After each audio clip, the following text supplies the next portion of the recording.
Welcome to the Costello Coaching Podcast, where we talk about developing the human within the athlete. My vision is to enhance people's performance in all aspects of their lives. I hope you enjoy. Mike, welcome to the Costello Coaching Podcast. This is where we look at high achievers and understand their life and how they've achieved what they have. Pleasure to be here, man. How you doing? Great. Mike McErlane is owner of Gym Supplement Science, was a big-time fitness trainer, evolved into owner of a massive supplement brand, and is a leader and a positive impact culture builder. The list goes on. You impact the community with your place and the way you help people. You constantly are a giver, and I'm very lucky to become friends with you. Oh, thanks, man. It's a pleasure to be here. And I know we talked about doing this a couple weeks ago. Had to press pause on a few things just from scheduling conflicts. But no, it's really good to be here. And thank you so much for that. Co-founder, I'll just make sure to give credit where credit's due. So my business partner and I co-founded the organization. It's not just a one-man show. Pleasure to be here, man. Thank you for having me. Yeah, of course. I want to start it somewhere simple. I would like you to educate, think of a high schooler or a college athlete scrolling through TikTok, and there's so many people pumping supplements to people. What kind of advice are you giving to that young guy who's trying to decipher between all these different opinions that he's seeing online? Yeah, today the marketplace has shifted a lot in terms of the information that this next generation has been able to consume. So, back when I started, I was 22 years old. There were platforms in where people could actually go to try and get vetted information that were essentially already guaranteed to give you the information that you needed to know that it was true. And those platforms at the time were the magazines. So when somebody wanted to learn about working out or somebody wanted to learn about nutrition or supplementation, if they didn't already have a background and an education in those areas, there was a place that they could go to get that. In large in part, those were the Weeder publication titles. Fortunately, I was able to work for those organizations at a very young age. And so I kind of saw the evolution of how the consumers were able to get that information. They were able to pick up the magazine and say, okay, what do I need to take? What do I need to do? They were given workouts, they were given meal plans. In large in part, they were given, information about maybe not something that was on a shelf, but the information was there to know what to look for on a shelf. Mm-hmm. And then I saw that transition go into the online, the websites. And that was my generation, kind of on the tail end of Generation X, with the millennials. I don't refer to myself as a millennial, but I'm kind of on the Gen X train. And so then it went into this online arena where people could still get information, but it was a little bit more cluttered because now you had forums, you had unvetted experts. Anybody can be a bro scientist, I think. And so that was my evolution into the game because I partnered up with my business partner, Dr. Jim Stepani, who was at Muscle and Fitness writing about that information. And realistically, you can't go to school and get a degree in supplements. You just can't. Yeah. A lot of it comes from the trade journals and the scientific research done on specific ingredients, what works. But then you also have to take into consideration the practical application of it, which means just because a study said something, well, how does it actually live up to what the study supported in a real life setting? How does an athlete or a young kid or somebody actually get the benefits of taking that? And does it really work in a real life setting? And so that's the unique thing that I had the experience of understanding with Dr. Stepani, who's my business partner, is he was the guy who was literally doing the research. He was a former Yale School of Medicine research scientist, award-winning research scientist. And then he became somebody who wrote about the information. He could actually take the information that was studied, put it into a real life setting with himself as well as the readership, and then see how it worked out. And you get a lot of, scientifically backed information as well as anecdotal evidence, which is the real life stuff that supports a hypothesis or something that works. And so now what we've seen is it's transitioned from print to a website. In large in part, the website back then where most people could get their information was bodybuilding.com. Mm-hmm.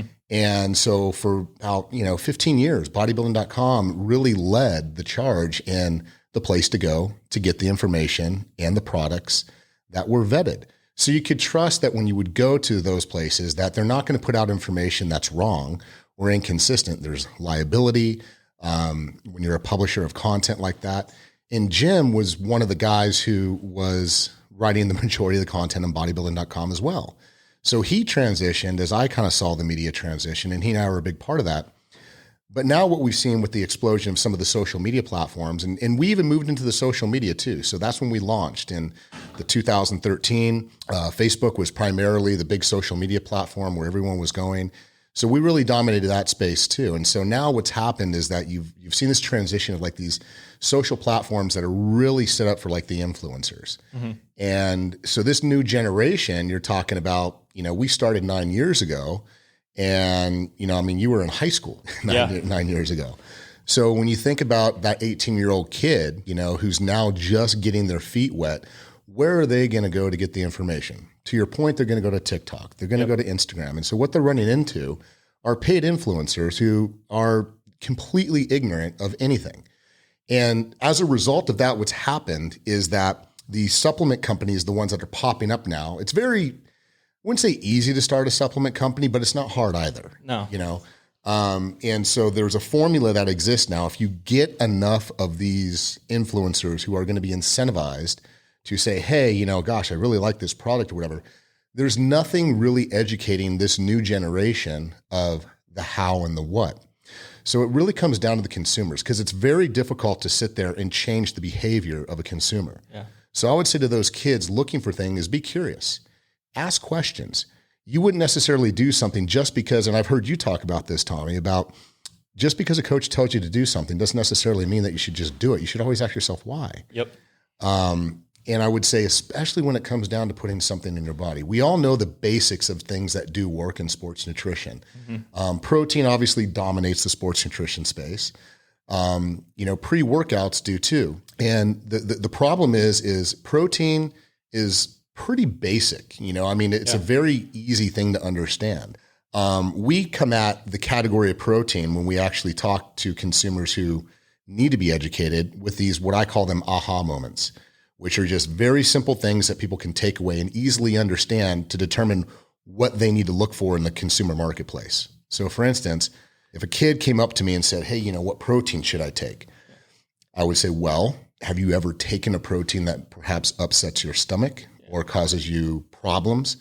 And for the most part, a lot of people, that actually does mess with me. Well, there's a reason why. It's because there are certain proteins in the marketplace that have high amounts of lactose in them and ones that don't. And with our protein, we don't use the one called whey protein concentrate. So it's very easy to tell a kid, if you want a good protein powder, turn your label around. And if you see whey protein concentrate, that's going to upset your stomach. There's a good chance that it could, right? Mm-hmm. So how does a kid try to eliminate all the stuff, right? Yeah. With what they're seeing? How does somebody who's leaping into this arena navigate? I would say, first things first, anyone who has a nice physique or, a lot of followers who you follow who's trying to offer you advice, just check up. Yeah. See, and the checklist should be this. On their Instagram or TikTok or whatever, do they have a code to use at that supplement company? Okay. Now, we have athletes too. I'm not saying that every single one's bad. But I would say first step is just to see, are they being incentivized? Okay, that's step one. Chances are they probably are. So if they say, hey, use my code Tommy to get 10% off this supplement company, great. That's the first step, just to identifying who they are. They are a paid influencer. Understand that. Yep. That person is not poised to give you right information and or correct information about, I don't care if it's our brand too. We have paid influencers out there. Check to make sure, are they paid, or do they own the company, or who are they? Who are these people? Because they navigate this industry quite frequently. We've dropped a lot of people and, other people from other brands. The thing about it is when they come to our brand, it's my job to make sure that these influencers understand why our products and services are much different than our competitors. Sure. So step one is to check to see if they're a paid influencer. Step two is, once you find out what brand they're talking about, check that category. Yeah. Protein, for instance, look at every single supplement company, for the most part, has a protein powder. Step one, check their protein powder of that brand, and just do this. Look at their protein powder. Go whatever that brand's website is or whatever their social is, and look at that label. just find the label under the supplement facts panel. I don't have, well, here I have one over here, but here I might have to reach here, Tommy. Shallow plug. But underneath the supplement facts panel, you have what's called ingredients down here.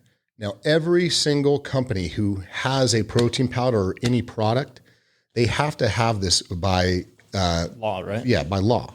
They have to put in the ingredients that are in this container, right? Yeah. If you see whey protein concentrate listed, it's not that that's a bad protein. It just means that that company doesn't truly understand the scientific application of sports nutrition. And by that, I mean whey protein concentrate is about 30% cheaper than whey protein isolate or some of the other types of protein that we use. You do egg white protein in there too, right? Yeah. So we have in ours whey protein isolate, which is a very fast digesting protein. So what happens with fast digesting protein is that it spikes insulin levels. And what happens when you spike insulin levels, it basically turns on the ignition for your body to start, building muscle protein synthesis. So it creates like an open door for a flood of nutrients to get into the muscle to try and help. Give them the breakdown of the liver and all the confusing names and how they get into the party. Yeah. So for instance, if you look at like, if there's a door here, right, we're going to put an imaginary door and we'll put the door over here. Okay. So if there's an imaginary door here and on the other side of this door is the muscle where the party is for muscle. What happens is the liver acts as like a bouncer. Okay. The liver determines, what critical nutrients can actually get in to the blood and then be, cause the blood carries all the nutrients into the muscle. Yep. So there are certain things that turn on muscle protein synthesis and the liver's like, go right on in, So a lot of people think about, well, EAAs, essential amino acids, I need to take them. I need to take them. That's true. You do. But the problem is that the liver gets to decide what critical amino acids get into the party.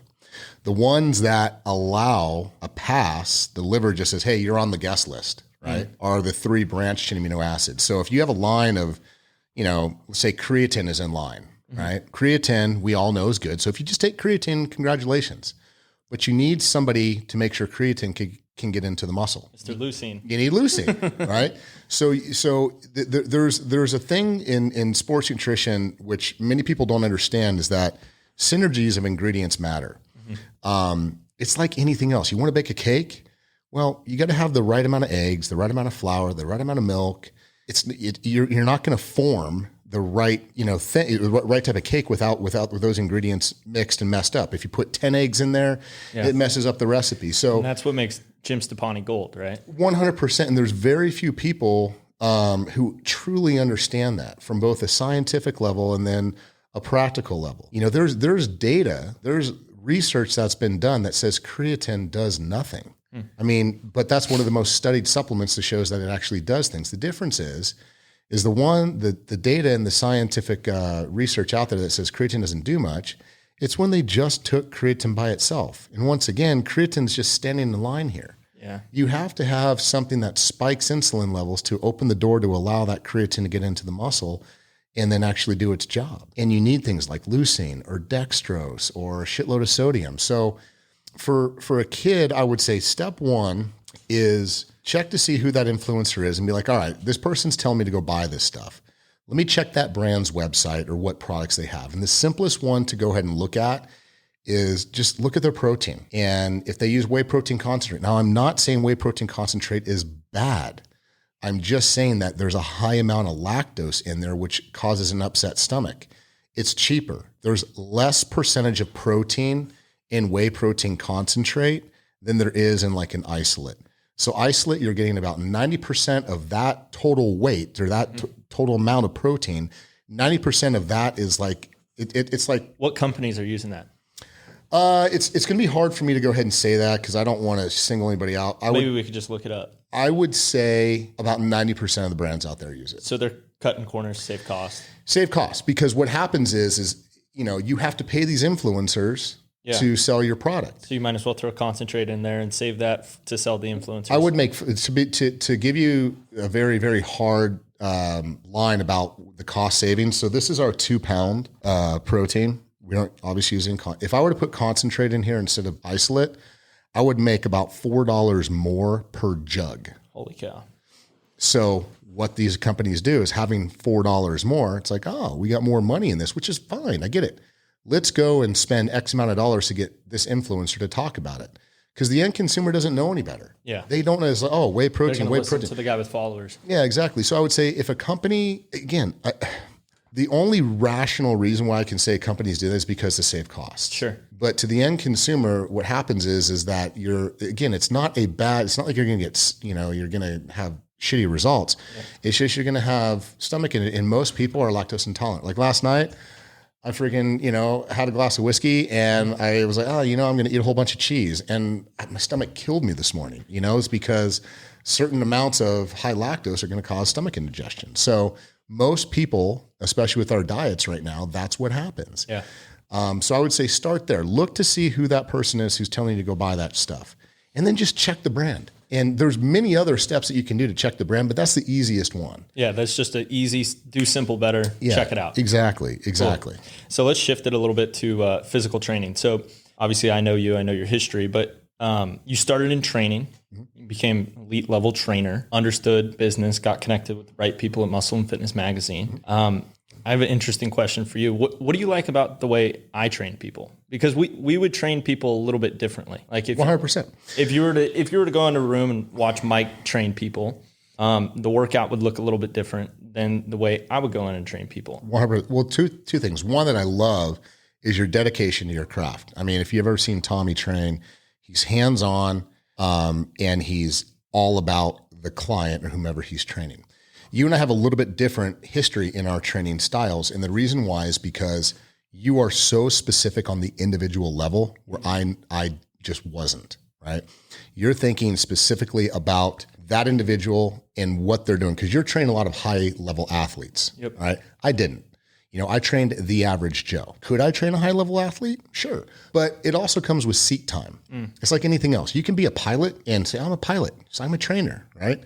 That's fine. But you could be a pilot who just got their certificate and then never flew. So there's different levels of training. Like your training experience is actually beyond mine in a lot of instances where I always looked at things from a business standpoint. How can I get as many people who are looking for a workout, give them a good one? Yeah. Right. Where I think in your style, what I've seen is that you're saying, how can I take that guy who throws 70 to an 85 mile an hour, 90 mile an hour guy? Or how can I take this guy who runs, a 4.840, get him down to a 4.5? Yeah. And so everything that you do, it can't be standard across all levels because you're training the individual. And I'm sure as you've trained with groups and stuff too, you guys might do individual sports specific circuits, or if you're training a large group. So I think yours is much more efficient to the individual. Yeah. You couldn't take something that you're putting your guys through and offer it to the masses. Yeah. It would be difficult for them to even understand or keep up with that type of training style. So what you do, I think, is much more intense and focused and difficult because each time that you have somebody come in, you're not just running the standard. Yeah. It's like, and this because right now there's a lot of guys who come in here from the local community and do things.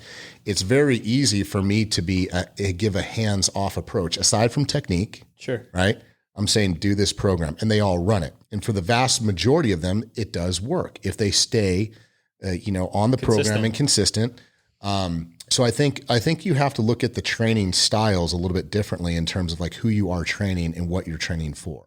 And so, like I said, for me, I did work with athletes when I was in college, and that was the extent of my individual, training styles, because I would take somebody, if I would just work with one athlete or whomever it was, and do things, there was a standard of things I would use, equipment, bands, I'm a big I love the bands. Advocate of the bands, but that's just an apparatus. Mm-hmm. That's just some type of, it's no different than using a modality. The modality is only as good as the person using it, who knows how to use it, right? So I would say that's where you and I differ, is that you're much more efficient to the individual. Hey guys, hope you're enjoying the show.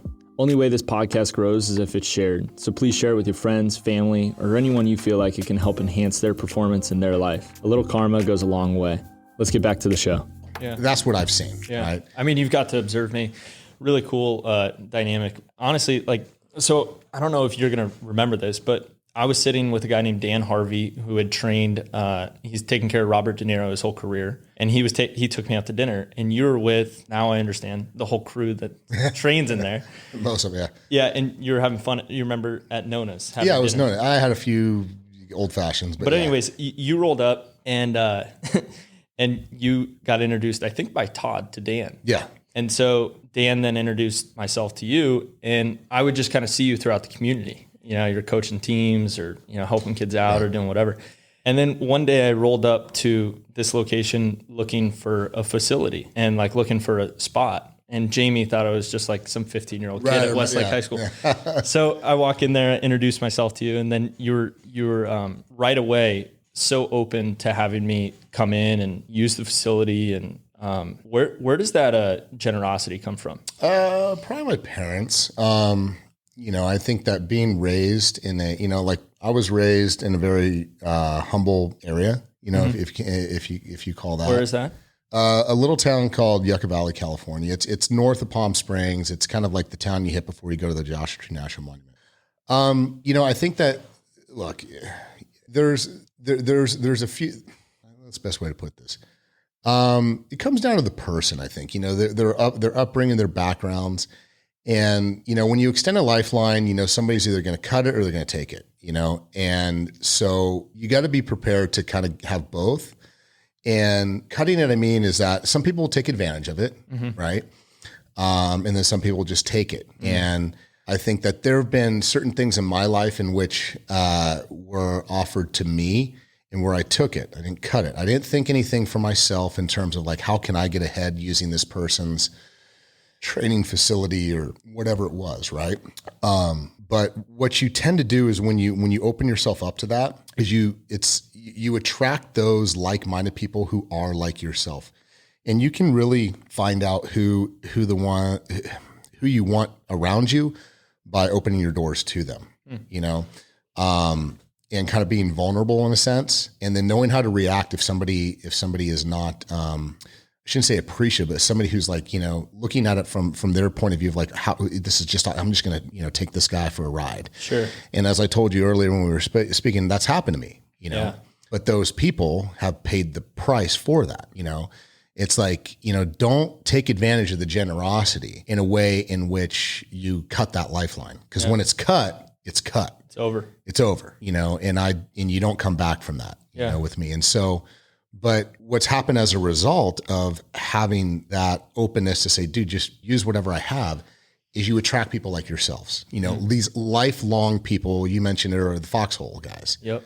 Any one of these guys who come in here, yourself included, I think that we all can establish a sense of community, camaraderie, to where we're all like-minded, and we'll be forever grateful. And I know that you're going to succeed in many things down the road, just as many of these guys are. And what happens in these four walls is look at what's happened. Yeah. Right. Special. Somebody sitting there saying, hey, I'm working on a project. Oh, my buddy, Tommy. Yep. And so it's rare to have that, because in life, there's just so much bullshit that many people get in their social relationships, or even trying to vet people. It's much like the sports nutrition industry, right? You got to kind of sift through all the bullshit to find truth. And that's what every single person is after, is just truth. And I've always prided myself on just being honest and truthful and just myself and unapologetic for it. So if you can attract people like that into your life, it's rewarding. For me, it's rewarding to see somebody in here being able to utilize something that, I've built, but it might be a stepping stone for them to try and do their thing. Yeah. Or maybe there's some type of collaboration that just makes it even better than what I've built. Because I do believe in the individual in terms of I don't believe in this, bullshit, it takes a village. I don't, right? I think that, it's up to the individual to create the village, the community of people to then spawn something even greater. Yeah. You need a leader. Yeah. And so, but in in that same vein, what you said about leaders, it's about getting leaders together. Yeah. Great things happen when you get a group of people, especially a group of guys together, who are all somewhat alpha, Totally. you know? And what you really realize is that, you know, people think the alpha male, and that's the other thing too, is this toxic masculinity bullshit. You know, a true alpha and somebody who I want my kids to aspire to be is guys like yourself. You know, somebody who has a direction, who is a man of faith and family and values, and is the kindest person you've ever met, but also the same guy who at 3 a.m. gets a phone call, is the first one on your doorstep saying, hey, where we're going. Yep. You know, those are the quality leaders that you want. And so by doing that generosity, it is inherent, I think, just because I like people, but it's also a way that I've seen my own path to try and create success. And my success, I always say this, isn't defined by what you have. It's about what makes you happy. It's not material possessions. Look, having money and having things like that, it certainly makes life easier, right? It eliminates certain stresses and conversations that some people have about money and life and affordability, but it doesn't alleviate everything. It just makes that aspect of your life better, right? It's like some people might have challenges in their life, like obesity or something like that. Like that's their thing. Yeah. Their conversation's all about obesity, right? Yeah, how can I fix it? How can I fix it, right? So it's about just eliminating certain things from your life that you can control. You can control yourself. And honestly, you can control your own success too. You truly can. And people always say like, well, what? That ever-ending question, what is the key to success? It's like, number one is determining what success is. Sure. Okay. You got to define it. You have to define it. Success is not seeing the guy who drives a Bentley and saying he's successful. Yeah. That guy might be the most miserable fuck you've ever, witnessed in your life.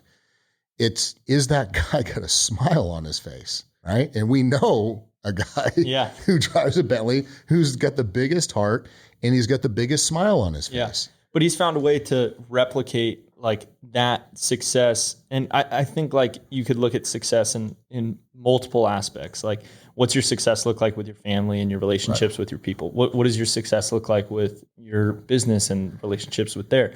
And so I think you can take a similar approach though to it. Everything I mean, as a guy, I think of attacking things. And so if things kind of get sped up on me, I got to attack it in the right direction, find a way to navigate it. And whether it's like, oh, I need to make more contact with that person.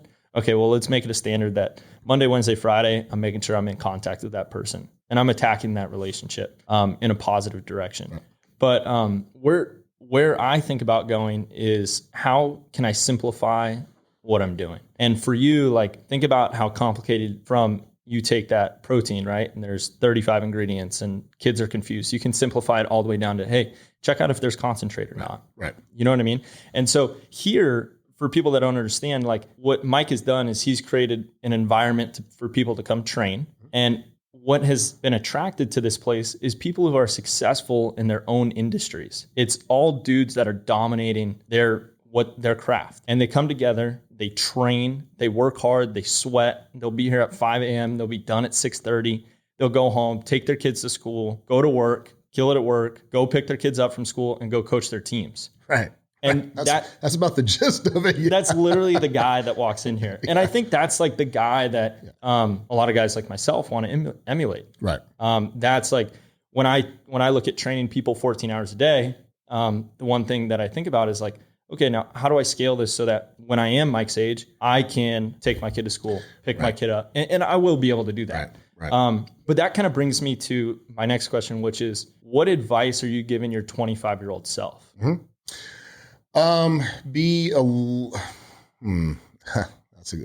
Because paint the picture first of where you're at 25. You're hustling it. You're training as many people as you can at a 24-hour fitness, right? 25, no. I was already at Muscle and Fitness. You were at Muscle and Fitness. I was 21 when I was at 24-hour fitness. Okay. Yeah. Okay. So you grew out of that. Yeah. I graduated at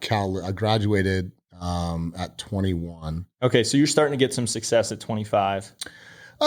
Or momentum, let's call it. It was tough. I mean, look, I mean, nothing happens overnight.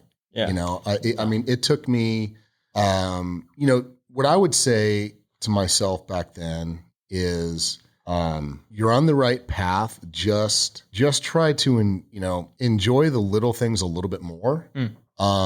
So that you have better memories from it. What little things? Well, it's like, just taking note to kind of, I react pretty aggressively, like you mentioned, like certain pieces of information, even today, it's like things come across my desk. And because when you have a lot going on, you don't want to spend time dealing with things that bother you, so whether that's, somebody has an issue and it's not an issue to you, you just kind of dismiss it. And that's kind of the way that I am. It's like, that's your issue to figure out. I don't go to anybody with my problems. I tend to solve my own, and I consult with myself. Do you struggle to ask for help? Oh yeah. Oh, I never ask for help. Yeah. I mean, it's not. Why though? Yeah, because I will figure it out. Mainly because I know what it does to me to have somebody else's burdens kind of put on me. That doesn't necessarily mean that somebody asking me for help, I won't. It's just, I don't like drama. I run from it like the plague.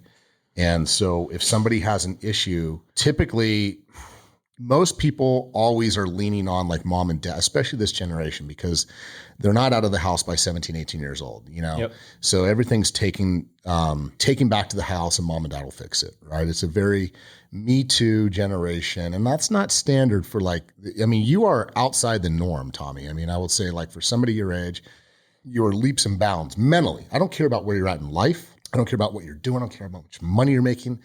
It's just your pragmatic approach to taking on things and having the determination and the will to say, I'm going to make tomorrow better than it was today, right?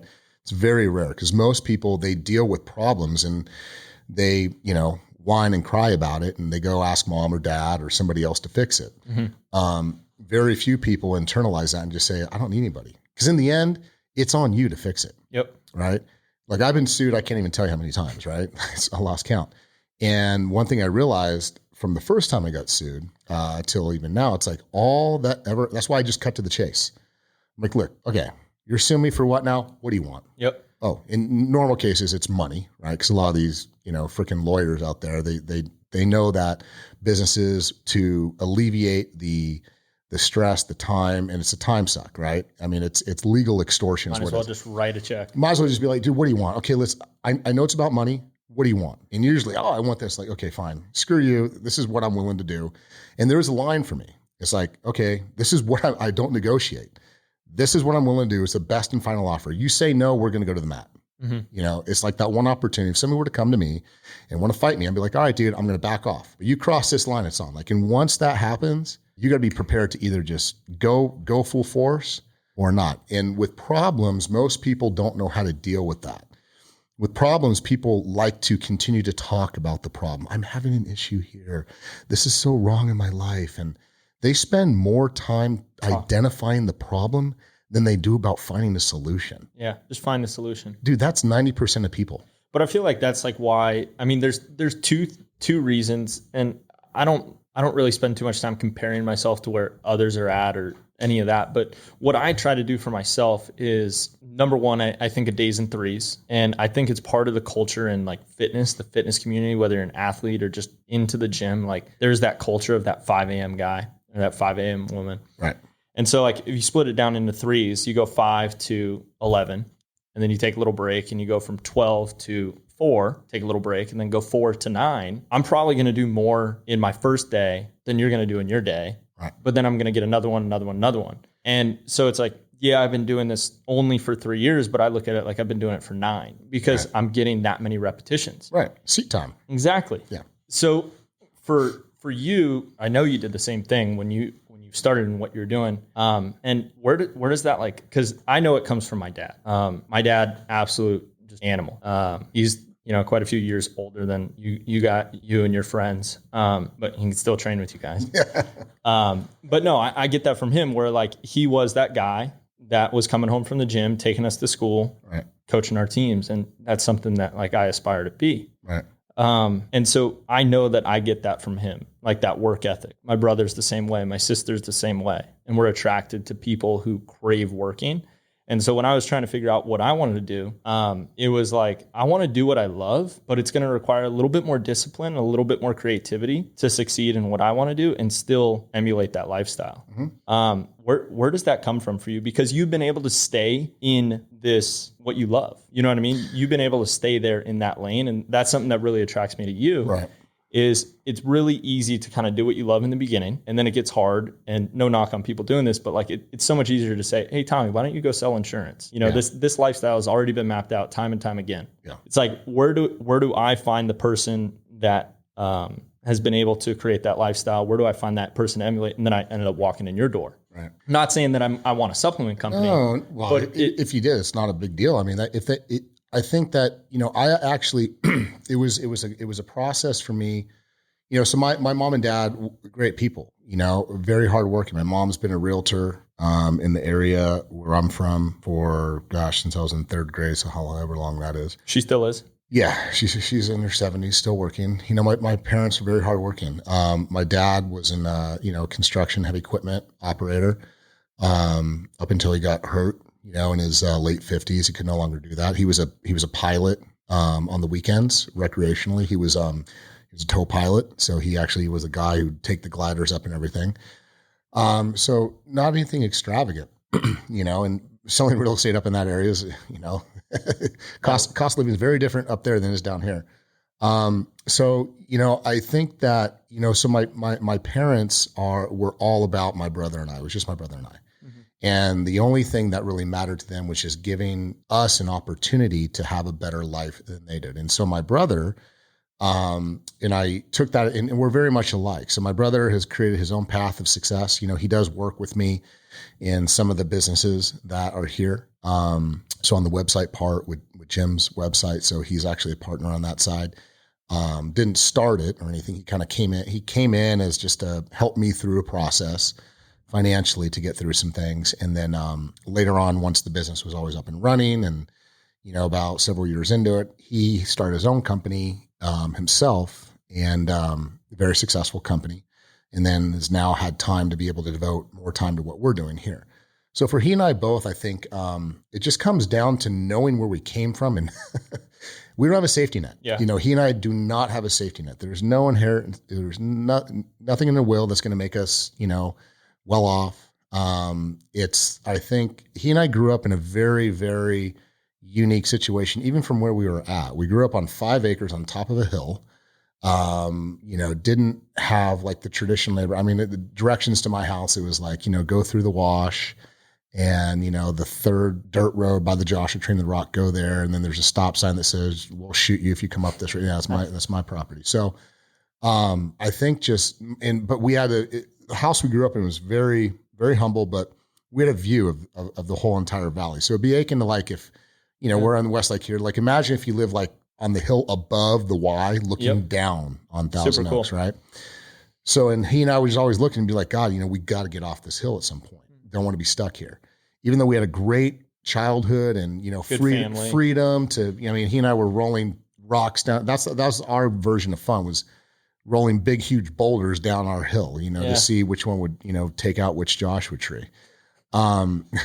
So no regrets there, but I just think that there was an overwhelming determination to say, I got to get off this hill. I have to get off this hill, and I want to do better. You know, even though that we had a great childhood, we also were insulated from a lot of the things that, you know, we didn't know any better. Yeah. And now looking back on it, you know, it's like my parents were so hardworking. And if I could have a conversation with them when they were my age, I'd have a very different type of conversation, because I'm like, it didn't need to be that hard, guys. Yeah. You know, there were things in which I see now looking back on my childhood, I'm like, gosh, man, if they would have done this, like they didn't have to struggle as much as they did. But their struggle was only to try and help my brother and I get out of there and have an opportunity to go to college and play sports. And so just by the determination of, I can't go anywhere else. Like here in this area, the biggest problem is that it's nice. Yeah. It's nice. You know, it's comfortable. It's comfortable, right? And if you're 25 years old living with mom and dad, cool. It's fine, because they got a 7,000 square foot house, and, you know, and you're not embarrassed to bring girls over there or something like that. Right. Yeah. Where in my case, trust me, I grew up in a 2-bedroom, 1-bath, my parents are still there, 1,200 square foot house, it wasn't, I didn't have an option.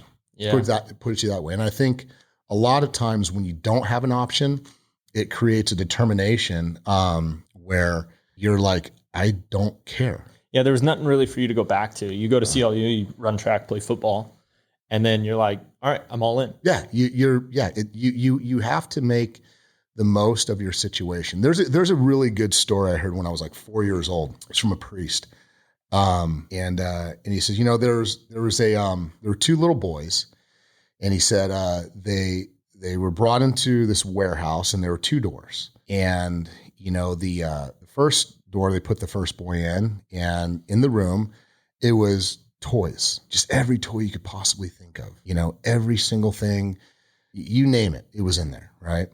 And the other door, they put the second boy into, and there was just a big pile of horse shit, and they shut the doors.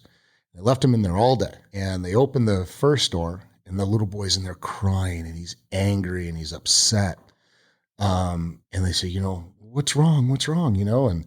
And he says, every toy in here I play with it broke and this. And he was just so upset because every toy he played with, he broke. And he got bored of this one and that one wasn't working and all these different things. And then they open up the door to the other kid who was in there and they can't find, all they see is just, horse manure everywhere. And it's just freaking all over the walls. And he's running around, diving in, doing all this different stuff. And they're like, hey, what's going on? He's like, what? He didn't want to stop. And they asked him, they said, what's going on? He goes, well, with all this horse manure in here, I was trying to find the horse, So I think your environment and your situation kind of create characteristics that maybe you can't look back and say, I got them from that person or that person. I mean, there's things in me like from my mom and my dad about the drive, the determination, but that kind of coupled with seeing a situation saying, I wanted, in knowing that my parents' main goal was just to create a better opportunity and lifestyle for my brother and I, had we not taken advantage of that to do everything we could to get ahead, it would have been a slap in the face to them. Sure. You know what I mean? They sacrifice so much, it seems like. Yeah, exactly. And they still do, even to this day. What kind of coaching would you give them? Because take that hardworking person that doesn't know any better. Maybe it's like something that you've learned and you've acquired the skill of finance or business or some acumen there.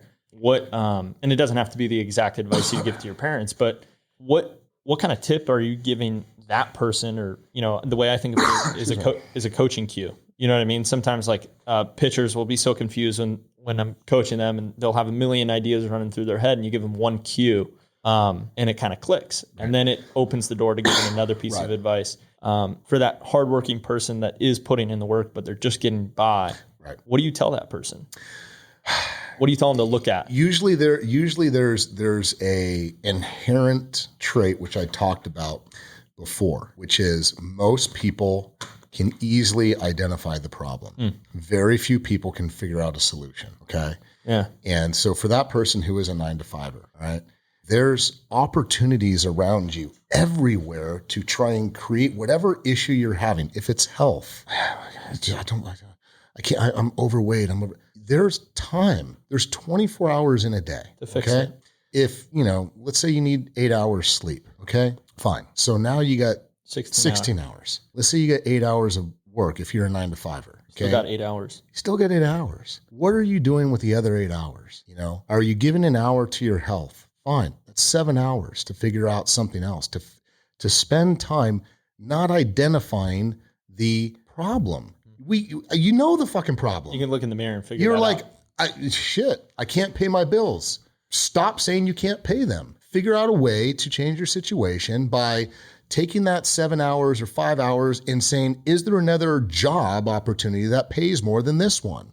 The problem is people get used to being uncomfortable. Yeah, totally. Okay. If I'm not uncomfortable, I'm uncomfortable. Yeah. Get used to being uncomfortable. Yeah.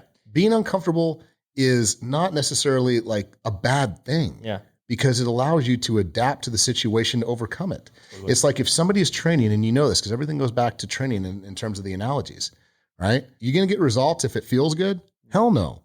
Get used to being uncomfortable. Totally. And that's why I think like so many alphas identify with the gym because they know they're getting better when it's uncomfortable. Right. And it's funny, like when I was just getting going in the training, I was about a year in and I had like a lot of momentum behind me. I was training a lot of people at a full day.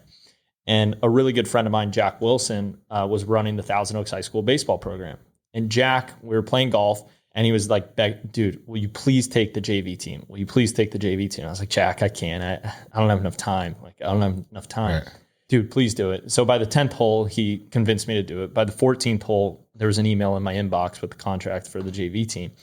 And I remember telling my family, hey, I'm going to take the JV team at Thousand Oaks. And they're like, you got enough time for that? Like, you're going to be able to, you got a lot to juggle. You're already working, 14 hours a day. And I was like, you know what? Like, I'll figure it out. Right. And by figuring it out and like taking on too much on my plate allowed me to decipher it. Now, if I had that day 2 years ago, right now, I feel like I'd have nothing to do.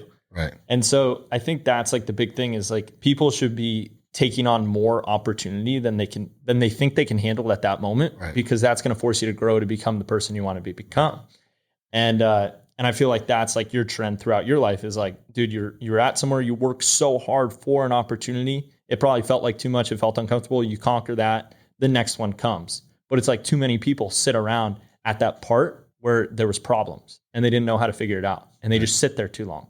Right. And then that becomes their standard. And when you're shifting it, when you're raising your kids now, and Tanya, your wife, do you guys have conversations about this? Like what the standard is and what you want to raise your kid and how you encourage them to seek opportunity, how you encourage them to challenge themselves? Like is raising your kids kind of like, and I don't mean to make it a disrespectful comparison, but is raising your kids kind of like taking care of employees? Like you want to see them go, or is it different? Yeah, it's different because I think that and people who have kids can only understand true love, in my opinion. Yeah. It's very hard to try and, it does change you, So, from an employee and, look, I love all these guys and everything like that. But with my kids, it's like that's a legacy for you. So I think that there's a little bit more seriousness and accountability that you have towards your kids. In a lot of cases, and every parent knows this, if you don't have regret, you're not a good parent. There's a lot of things that I regret in terms of how I've parented. And I always try and put myself on the outside saying like, okay, what if I'm somebody witnessing how I'm parenting? How would that look? And that's why it's good to have two parents because one can always give the other perspective. So how we try to do things is get rid of these things. Honestly, I've even found myself, and my wife and I are on each other all the time. Like the amount of time that people spend on these things, looking at useless shit, probably consumes the amount of time that they would probably be able to utilize to find solutions for whatever problems they have. This ain't doing it. Yeah. This just provides the dopamine response similar to drinking or doing drugs. And so I think that if you look at somebody's day who we just mentioned, they sleep 8 hours, they work 8 hours, what are they doing with the other 8 hours? The other 8 hours are probably, and this is how a typical day goes for somebody who bitches a lot, is, they wake up and, they're tired, they're waking up and they're already regretting the day because they're not looking forward to it. So they're like, I got to get my kids to school if they have kids, right? And they go and they drop their kids off. You don't even have to have kids, right? They wake up and they're always like, fuck, I got to work, right? Okay. That's a rut, right? Yeah. Something needs to shift there. You go to work, right? If you're not, and especially today, if you're not running to work, there's a problem, there's a problem in your life. Yeah. Not the job. There's a problem in your life. Yeah. And so run to work if you can. And know that like, if you get up, you go to work, and let's say you got to be there like 8 a.m. Okay, fine. If you have kids, get them to school, whatever your situation is to get them there. If you don't, then you're just going to work. And they're at work and they just, if you've ever seen the movie Office Space, you kind of know what, they got a case of the Mondays, right? And that's their job. They sit, and if that's what they're in, if they're, blue collar, in the workforce of the office space, they do that, they get through the day, and then they're off by, say 5, and then they go home and, have dinner and then sit on the couch and drink a beer or whatever they're doing and watching TV, and they go to bed. By 9 or 10 o'clock. That life would give me so much anxiety. But it's a life a lot of people have been used to. Yeah. So I would say, sketch that out on a piece of paper, right? And then what you should do is say, all right, break it up into thirds, like what you just said. You got your morning, you got your afternoon. Yours is planned out of time that you want to do things that are actually providing you happiness. You're working with athletes, you're doing your craft. Yeah. And then the downtime, you're in here, you're chumming it up with certain people, myself, and you're finding things to occupy your time in a positive way. So if somebody doesn't have the luxury to set their own schedule, and if they're on that 9 to 5 kick, wake up in a better mood. What I always tell people is like, I start the day on my knees, I end on my knees, right? Because I'm a faith-based guy. I don't sit there and beat people over it. But trust me when I tell you, if there's not a higher deity at work here, then you might as well just forget about life in general, because there is. And I've witnessed things in my life to prove that fact, number one. But be appreciative for the fact that you actually woke up and you have the opportunity to do something that's going to be different. Don't make today the same day as tomorrow and the next day and the next day. Go to your job and have a little bit better of a day. Be a little bit nicer to somebody. You're probably going to get a response to it. But first thing first, make that damn bed. Yeah. As I always say, keep things tidy. Those little things will allow you a rewarding experience to where it takes the stress off of coming home and realizing that you got a mess. Excuse me. I had some coffee. And so if you take care of those things, and you go with a little bit better of an attitude, even if you fucking hate your job, like just try. It's hard. It's not easy to lift a weight, right? It's uncomfortable. So get yourself used to being uncomfortable. I'm faking if I'm nice. Fake it anyway, right? Because what's going to end up happening is you're going to project a response from somebody who's going to make you feel a little bit better about your day. Then when you go home, okay, fine. Go home rather than, popping a beer or after dinner, like go to the gym. Go to the gym. I always say, it's a great place to start. Yeah, go to the gym. Like I used to go to the gym. I had that 9 to 5 job. I had to be in by 9, and I didn't leave till 5. And then I didn't have kids at the time. I didn't always love my job. I liked the people I worked with, but it wasn't always easy. It wasn't always like when I was in my early mid and late 20s before kids. But I'd wake up and I'd go to work and I'd spend my time there. And then when I got home, I didn't sit watching TV or anything like that. I went to the fucking gym. That's how I even got the opportunity to be sitting here with you today, was from the gym. Yeah. My then girlfriend, Tanya, that would be our thing. Like we would go to the gym at 6, finish up by 8, come home, then have dinner, and then chill out until 11 and go to bed. But at least I got something. But during that 1 to 2 hours in the gym, I was meeting people, I was talking to people, and I was doing something for myself. And then that creates an opportunity. That was my social network. And you're not going to, and so if you're at that job that you hate, go to some place like that. And I guarantee you'll probably end up running into somebody who might provide another opportunity for you. And you just got to walk through it. Yeah. You just got to walk through that door. And that's essentially what happened to me. I was working as a trainer. I was the head JV football coach at Oxnard High School. I didn't know that. Yeah. Yeah. After I graduated, immediately I'm like, what am I going to do? Yeah. You got to get right in it. Yeah. And I was like, and so my old football coach from high school, there's 3 of them. They went down, they ran the Oxnard program from, I think it was 2000. I think it was 2000 actually, 2000 all the way to 2017. He was there 17 years, Coach Mark Beckham. But yeah, when I graduated, he's like, you need to come down here and coach with me. And again, getting $3,000 annually to do that wasn't much. So I had to work as a trainer. But I was training, like you, I'd get up, 5 o'clock, I'd work out. I'd train from 8 to 11, and then I'd work out again from 11 to 2, and then I'd drive down to Oxnard. I'd coach from 3 to 6, and I'd come back and I'd train from 8 to 10. I'd get another 2 clients in, and that was my day. But that 8 to 10 window, here's the interesting thing about it. I didn't want to do it. I didn't want to go back and start training again after I just, coached 3 hours of football, especially driving from here to Oxnard. It's 30 miles. And I didn't want to do that. But because I did the 8 to 11 window, 8 to 11 window, or 8 to 10, whatever it was, at night, that's when I met the guy who offered me the job at Muscle and Fitness, because he came in late. Of course he did. So he came in late, and then he would see me training, and I was pretty much the only trainer there at that time. And he and I became friends, and then it just became like a thing. He's like, "Hey, what are you doing?" And I was also training for the NFL Combine, so I was doing the Combine stuff and going to the different camps there. So it was busy. It was not comfortable. It was not easy, you know? And then when I get home, even before the muscle and fitness, you know, after talking to him and training and all that stuff, I get home and I was working on my own business starting at 11 o'clock at night. And I was up until 4 o'clock in the morning, pretty much every night for years, because I was writing workout programs and I had a programmer who was in Romania. And so the time change and, you know, it was uncomfortable. It sucked. And those are the things that people now, they don't look at and say, oh, what's the key to success? A lot. But I would say it starts with the little things too. Like, again, making your bed, putting your shoes away, doing the dishes, because the time that you're spending doing those things, taking care of the positives in your life, it's like stacking a little bit more weight on that bar. Yep. You can't learn to squat 400 pounds if you don't like start with the bar and then work your way up. You got to learn the technique first. So the technique in life is getting your day in order. Yeah.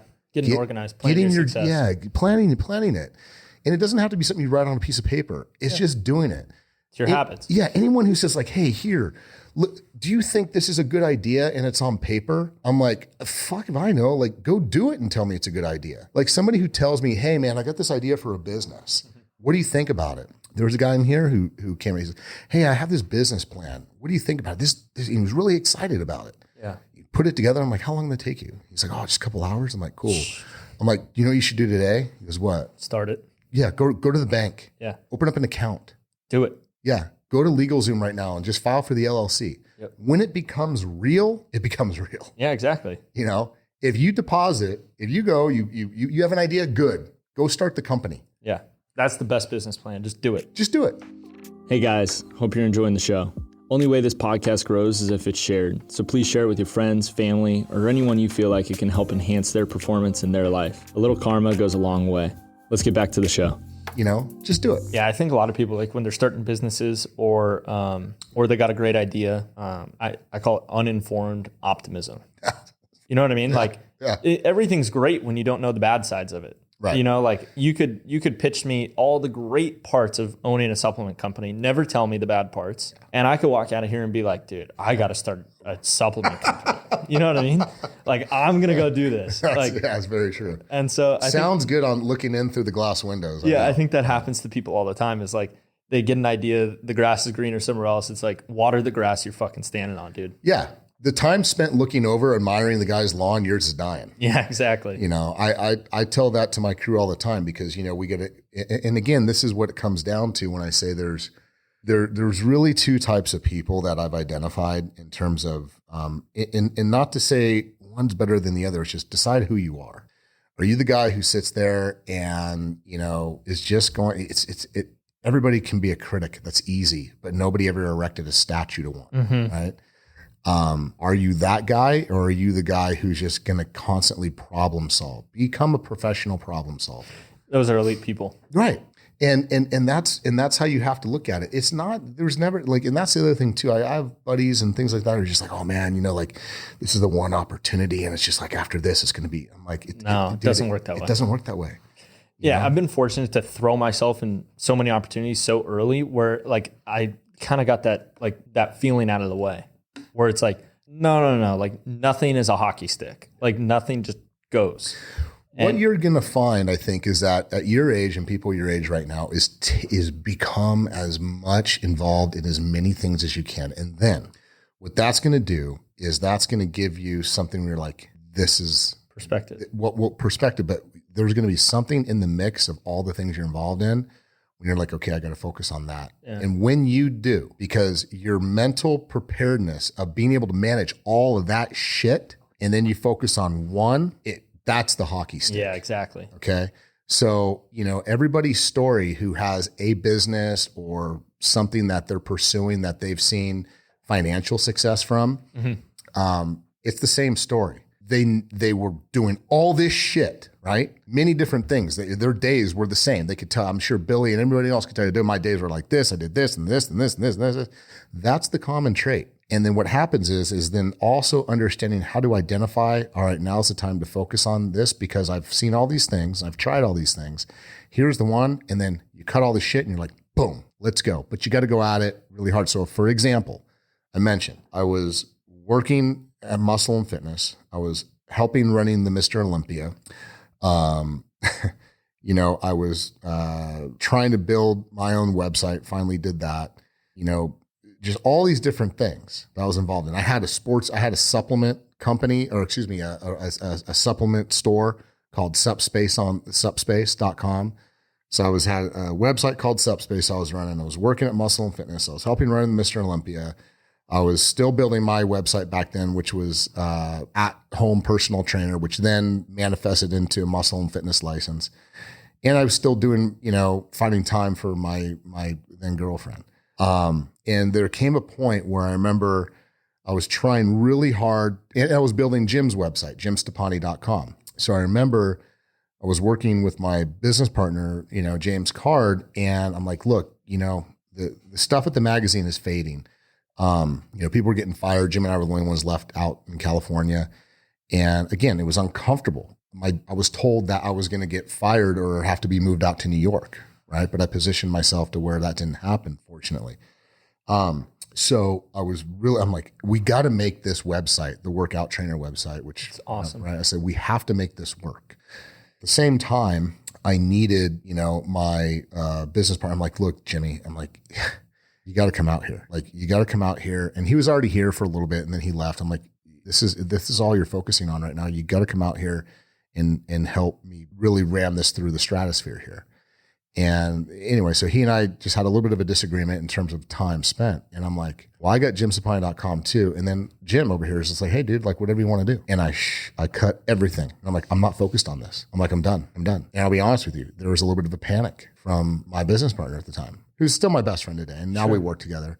But I remember he's like, what do you mean? I'm like, dude, because we were selling advertising to supplement companies. We were doing things. So there was money coming in. Yeah, and you were like, I got to zero in. I'm like, but dude, if we can't scale this and I need your time, I'm like, then I'm going to drop it, and then you can focus on it, because this requires two individuals to do the work. But I'm not going to sit here and beg. So I'm just going to be like, fuck, I got somebody over here who I know what I can do with him. So that's when Jim and I started our shit, and I'm like, I'm done. I'm like, and that's why the trainer is where it's at, because it got left on a stump. And but it can be opened at any point. No, it can be, and I know I can come back to that, which eventually. Because the thing is, you built the content. That's the hardest thing to build. Yeah, and that's the thing. It's like you got 15 years of workouts and content there. It just needs to be tweaked a little bit. Yeah, update a little bit. But that's what happened. So, but what happened with Jim is that's the other thing too. Is that if you're looking to do something, make sure if you involve people, they're all in. Yeah. Like as committed as you. And it's very hard to find people like that.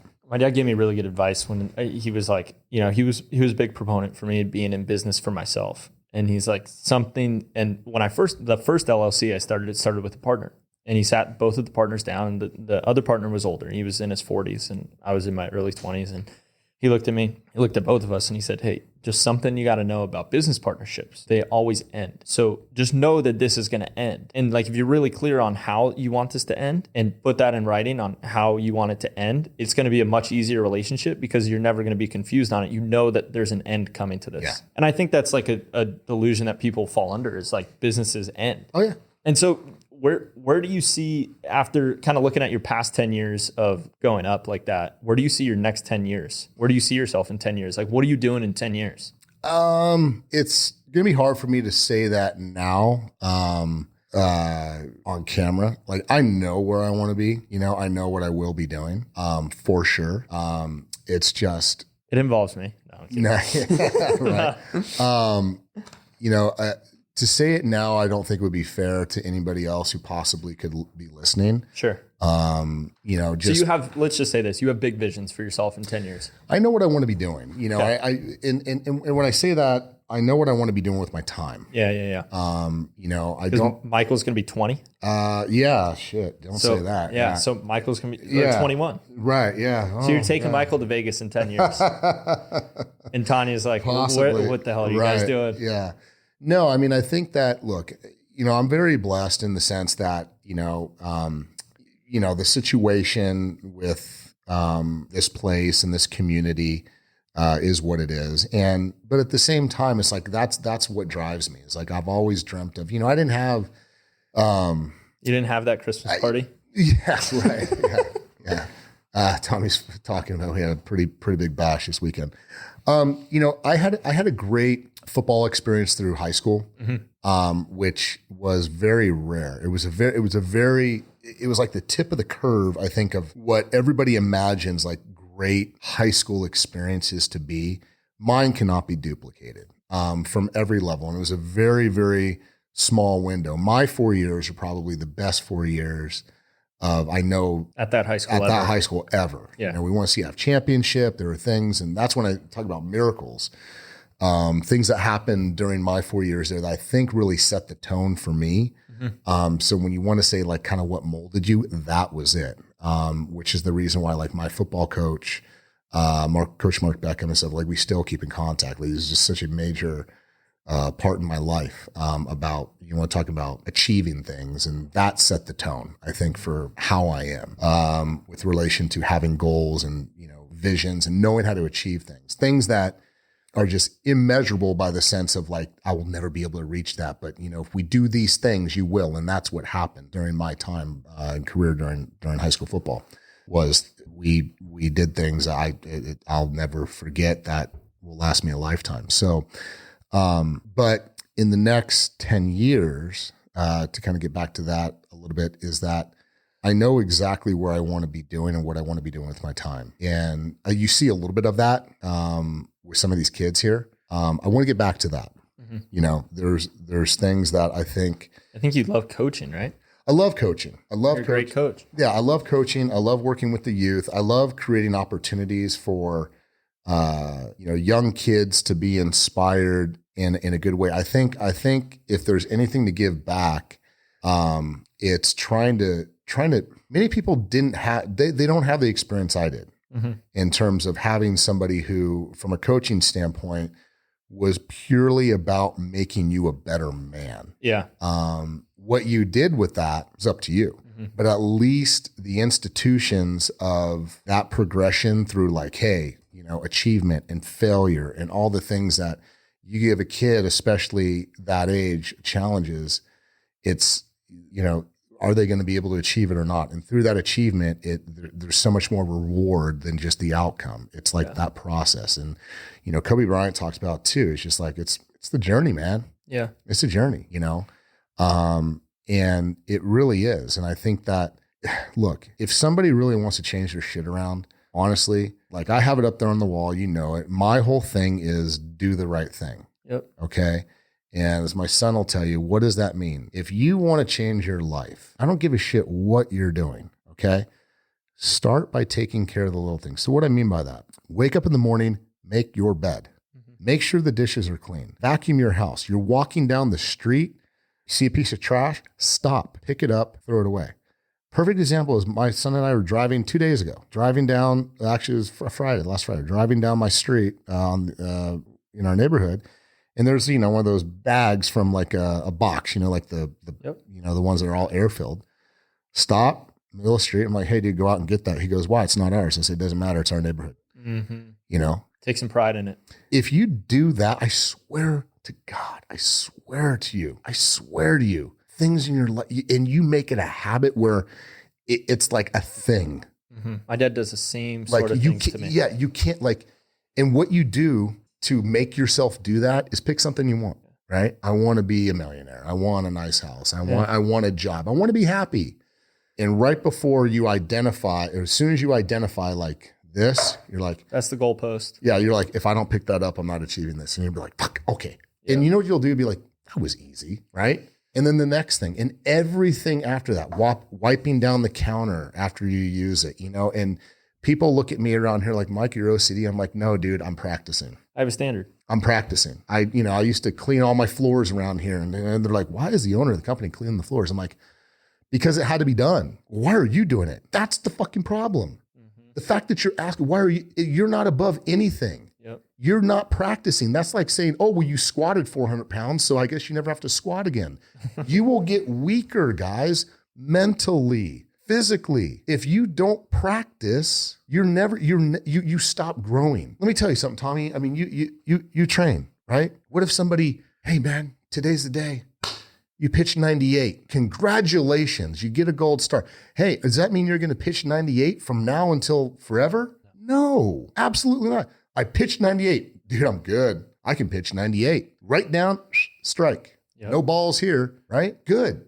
Are you going to stop? Are you going to stop training? No, because life, you need to continue to do things to keep where you're at and also progress forward, right? There's at 98, if he still does the same thing that got him to 98, he's going to go backwards. He's got to do more to stay there. Now, at some point, look, there's diminishing returns, but yeah, at some point he's going to get older. His arm's going to give out, right? You know, Nolan Ryan is the only guy who I know who got better the older he got, 45. right? You know, yeah. But the point I am trying to make is that why would you stop yourself from doing the small things? Like, okay, you're a company owner. If you're above cleaning the floors, if you see it and nobody else is doing it and you have that opportunity, take that. That is a gem. That is like something that is such a rare opportunity. And even better if somebody witnesses you doing it. Mm-hmm. What the hell do you think that says to the employees? Tell me right now, anyone who ever listens to this, if you go into work and your boss, you see him taking out the trash and wiping off the counters, you're gonna be like, that motherfucker's a cool dude. Yep. It makes you like him a little bit more because he's not above it. Totally. You know, that creates the culture that you want. It's funny. Every time you leave the gym, and it's something that like I look up to and I try to, I wish there was a picture up there for me to be able to like emulate it. But every time you leave the gym looks the best. Yeah, it should. Even if it wasn't my own, it should. It should. People are always watching, dude. People are always watching. They watch more than they listen.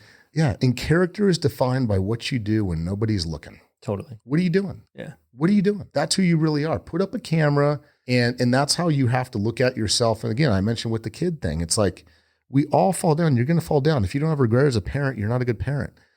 Sometimes I'm like, oh, dude, if I had a video of like how I reacted to my kid, would I be proud? Was that my true character? Probably not. Yeah, but you're a human. You got to be okay with that too. Yep. Right? So the next time you see your kid, love them a little bit more. Yeah. You know, change things up. But that's the learning curve, right? Mm-hmm. It's like you might think you have great technique on squat. That felt great. Film it. Yeah. Oh, shit. My hip dipped. Right. Yeah. Film it. Yeah. Right. So from an outsider's perspective looking in, you know, it is good to self-reflect too. It's good, man. I think we're good there. We're good. Yeah. That was awesome. Thanks, man. Good. That was awesome. Well, hey, man. Pleasure. As always. No, Mike, thank you so much for doing this, first of all, but also thank you for being the person that you are. Nah, I try to be good, dude. No, you're great. And no, you are. Seriously. Hey guys, thanks for listening to the show. I hope you benefited from this. Give the show a follow, share it, and comment what you'd like to hear more of so we can help more people perform in all aspects of their lives.